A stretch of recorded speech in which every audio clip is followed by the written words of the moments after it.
Coming up on Sports Scene, did Dundalk and Milford Mill bring home the chip? We have game highlights and our favorite fall season plays. All this and more on Sports Scene.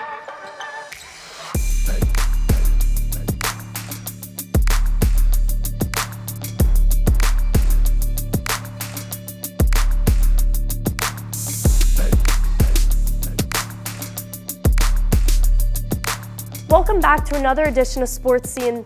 I'm Cameron Townsend. This class 4A, 3A football state championship had a crab cake dinner on the line.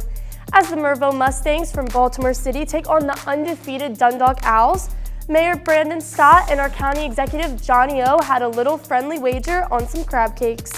Let's head to Annapolis to see if Dundalk can stay undefeated. Jack Stephen Field at Navy Marine Corps Memorial Stadium, the site of the 2021 MPSSAA Football State Championships. First up, the 4A, 3A game. The Dundalk Owls look to complete their perfect season against the Mergenthaler Vocational Technical High School Mustangs. First play of the game for Mervo. DeAndre Ferguson in motion, but the ball hits him on the snap. It's loose in the end zone, and the Owls recover. Just like that, Dundalk up 7-0. Next Dundalk possession, second down on the Dundalk 46. Handoff to Jordan Fiorenza, who takes it 28 yards to the Mervo 26-yard line. Next drive, 4th and 5 from the Mervo 21. Calvin Stokes finds Marcus Nicholson, who takes it all the way down to the goal line. He stopped short but sets up this 1-yard QB sneak by Stokes. Dundalk up 13-0 with almost 4 minutes left in the first quarter. 40 seconds left in the quarter, 4th and goal for Mervo. Joel Sostre tackles Bobby Johnson at the 1 and the Owls force the turnover on downs. Second quarter, Dundalk ball inside their own 20. Here's Stokes on a designed run. He finds a hole and he's off to the races. He takes the ball 62 yards and we tackled at the Mervo 18-yard line. 3 minutes left in the half, 1st and 10 for Mervo. Derek Dunn will keep it and rush for 15 yards, which sets up a Mervo touchdown 2 plays later. Just before half, Dundalk on to punt. A bad snap allows the punt to be blocked by Jaden Eldridge. He picks the ball up in the end zone for the Mervo touchdown, and just like that, the Mustangs take a 14-13 lead into halftime. Midway through the third, 1st and 10 for the Mustangs. Derek Dunn finds DeAndre Ferguson, who will go untouched into the end zone for the score. After the 2-point conversion, Mervo leads 22-13. Early in the fourth, 3rd and 8 for Dundalk at the Mervo 33. Stokes throws it out wide to Nicholson and hot potato. Fiorenza takes it down to the 10-yard line for the first down. Getting late for Dundalk, still down by 9. Stokes heaves a prayer into the end zone, but it's intercepted by Kylish Hicks, and that'll do it. The Owls' perfect season comes to an end in the state championship game, and Dundalk finishes as the 4A, 3A runners-up, falling to Mervo by a final score of 22-13. Next up, we have the Class 2A Football State Championship as the Frederick Douglass Eagles from PG County take on our Milford Mill Millers. This will be the Millers' 3rd appearance in the state championship game, and they won their first title in 1987. Coach Reggie White was a player then, and he now gets his second opportunity to try and win one as a coach. So we kick off the Class 2A Championship as the Milford Mill Millers look to take down the Frederick Douglass Eagles from PG County.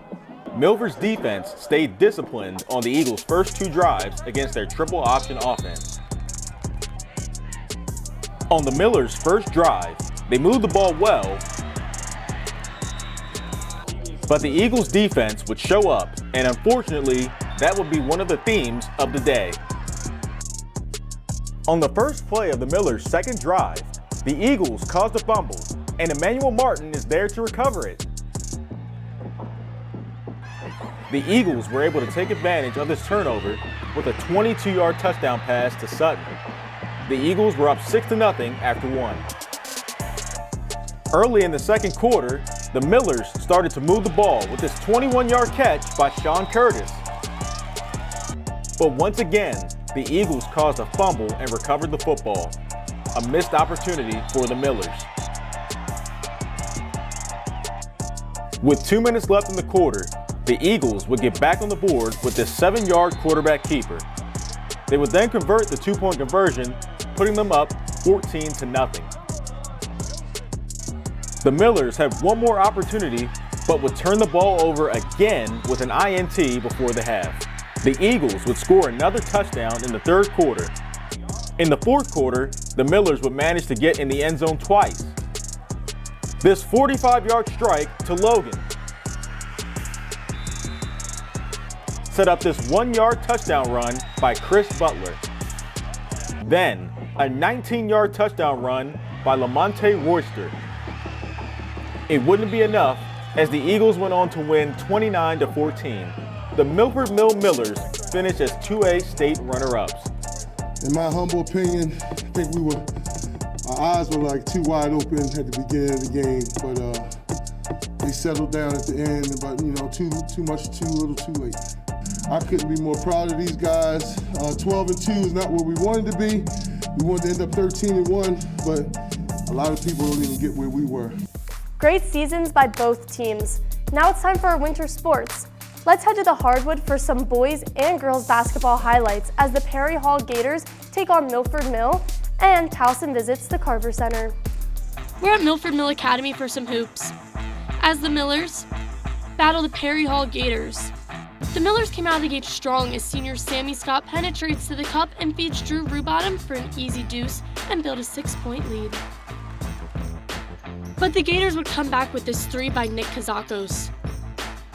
And then Malik Penny gives it to a cutting Kazakos for the lay-in.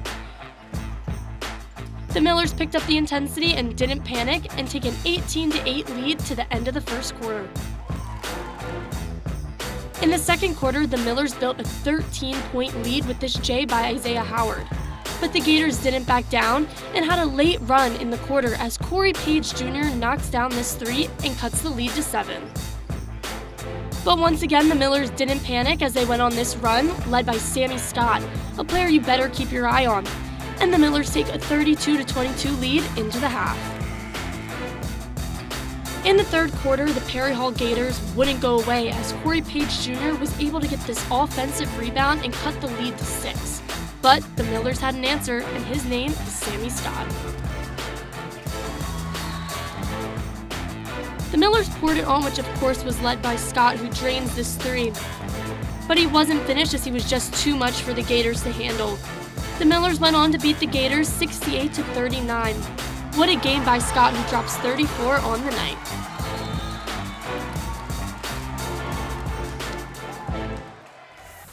Now to our girls' hoops as the Towson Generals take on the Carver Center Wildcats. First quarter action, the Generals apply their attacking defense and Sydney Swift steals the rock and races down the court with a swift assist to Leslie Howe for the lay-in.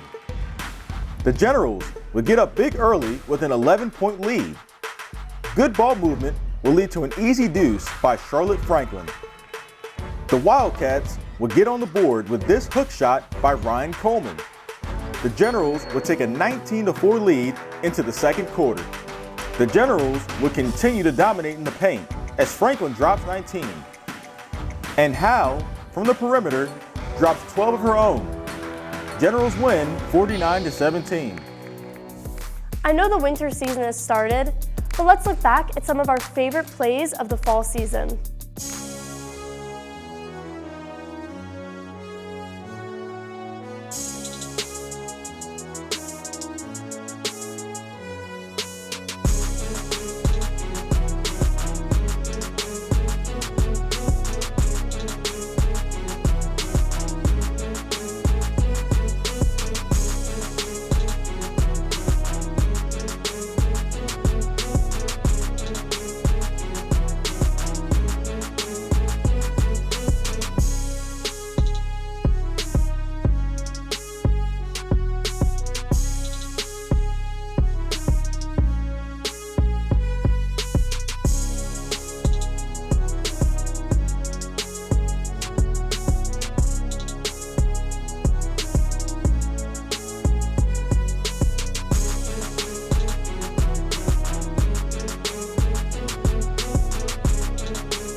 That's it for this edition of Sports Scene.